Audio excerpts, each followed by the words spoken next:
Itu Sayyidina wa Maulana Muhammad Sallallahu Alaihi Wasallam. Dengan adanya mereka berarti tanda bahwasannya di tempat itu diberikan keamanan oleh Allah Subhanahu wa taala.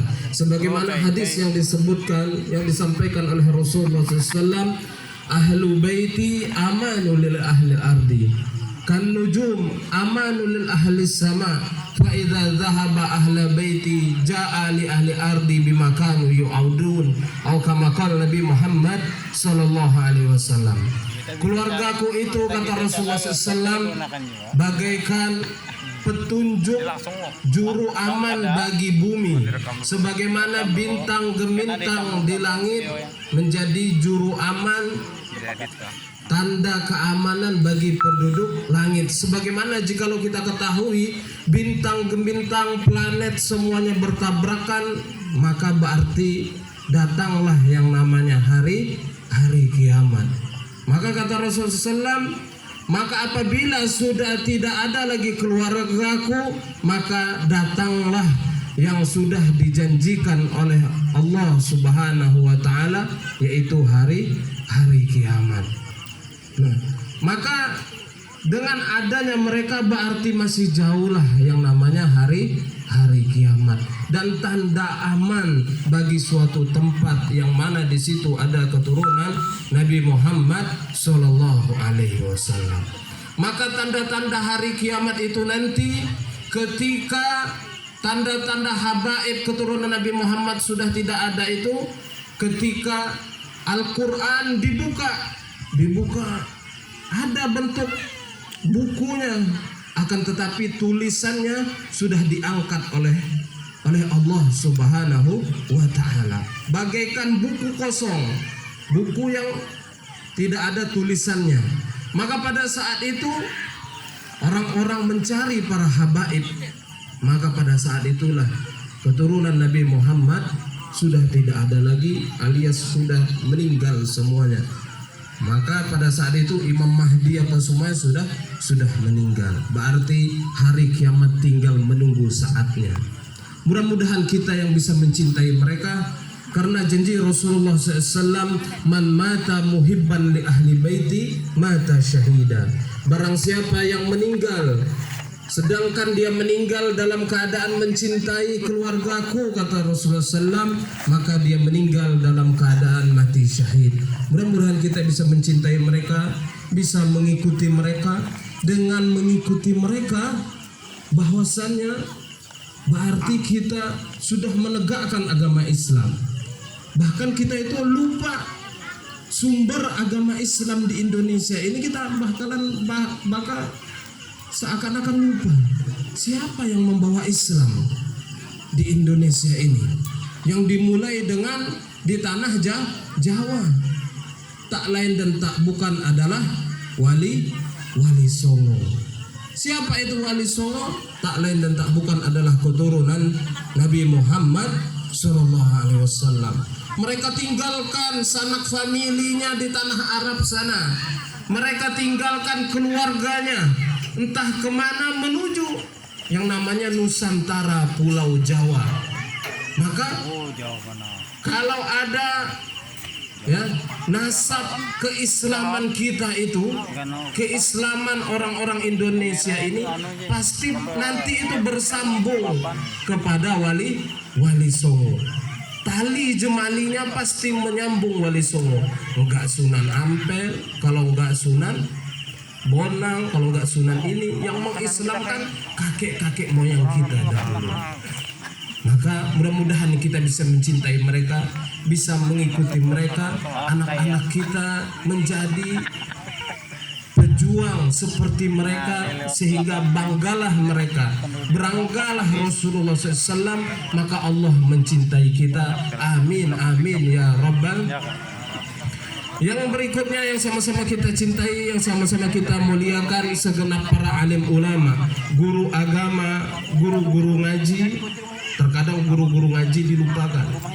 Nah, para alim ulama, para ustadz, para kiai, para guru-guru ngaji, yang mana mereka inilah yang menjadi estafet Rasulullah Sallallahu Alaihi Wasallam.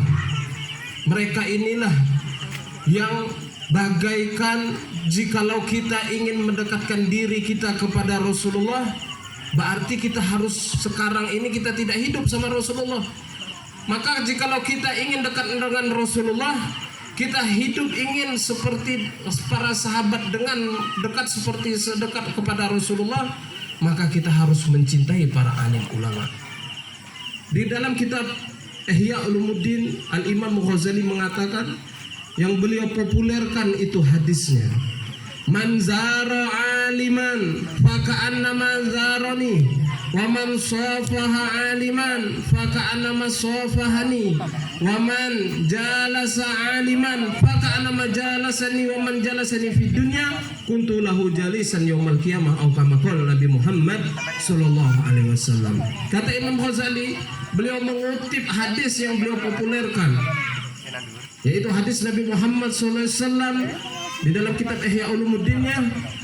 Ya, Rasulullah SAW bersabda, barang siapa yang menziarahi para alim ulama, para alim ulama dari kiai yang paling alim sampai ustadz sampai guru agama. Terkadang guru agama diremehkan, ya cuma guru ngaji aja. Kalau tidak ada guru ngaji, tidak ada ustadz itu, tidak ada kiai itu, tidak ada yang punya pondok sebesar itu, tidak ada. Kalau tidak gara-gara guru ngaji.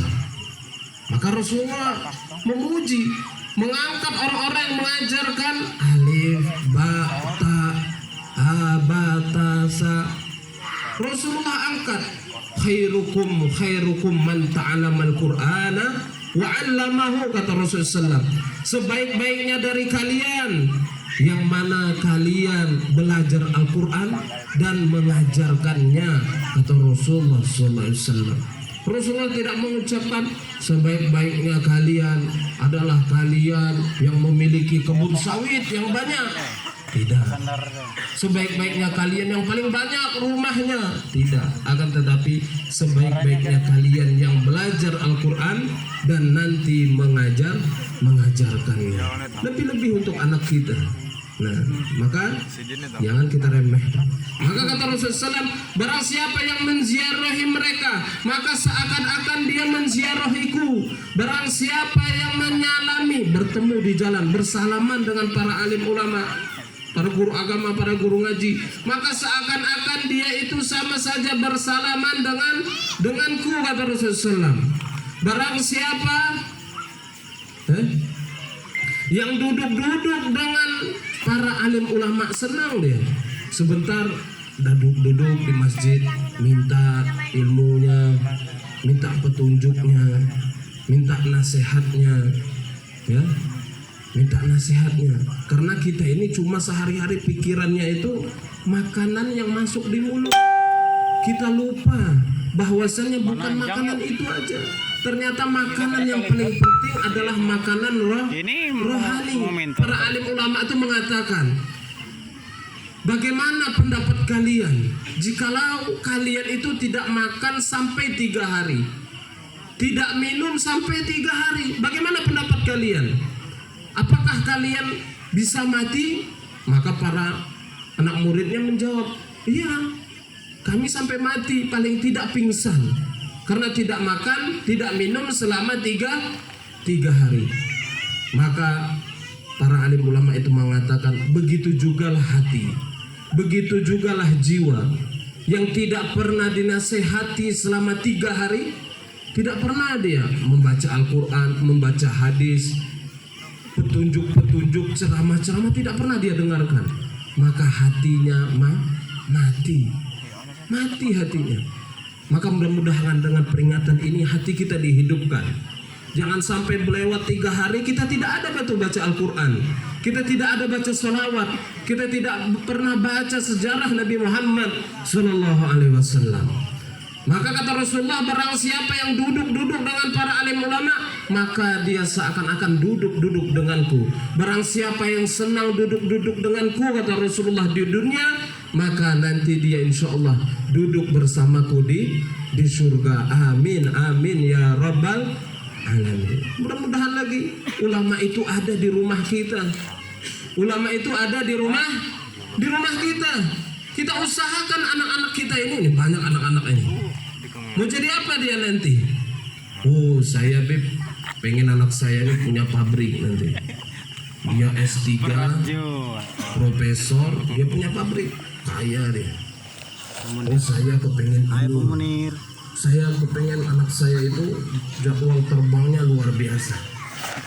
Ketahuilah bapak-bapak, ibu-ibu yang dimuliakan oleh Allah Subhanahu wa taala, maka semua penceramah mengatakan yang dimuliakan oleh Allah Subhanahu wa taala, bahwasannya Allah melalui Rasulullah sampai dengan para alim ulama ingin kita semuanya mulia.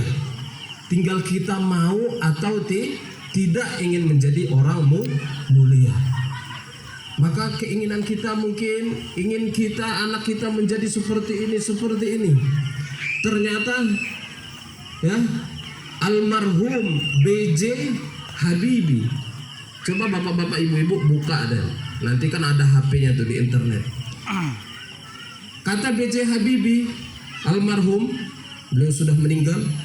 Mudah-mudahan Allah tempatkan dengan sebaik-baiknya tempat. Termasuk orang yang paling pintar, orang yang paling cerdas. Sampai-sampai beliau itu tinggal di Jerman.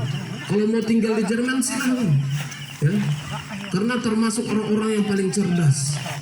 Itu apa itu? Moornya itu kan dikenal dengan bapak apa itu namanya, lupa saya. Nah itu karena dia menciptakan moornya itu sehingga pesawat itu tidak bisa retak. Nah, beliau itu yang ciptakan. Kata beliau apa? Jikalau bisa diulang, kehidupan ini bisa diulang. Jadi aku ini jadi kecil lagi, kata beliau. Bisa diulang, maka aku akan memilih ilmu agama daripada ilmu dunia.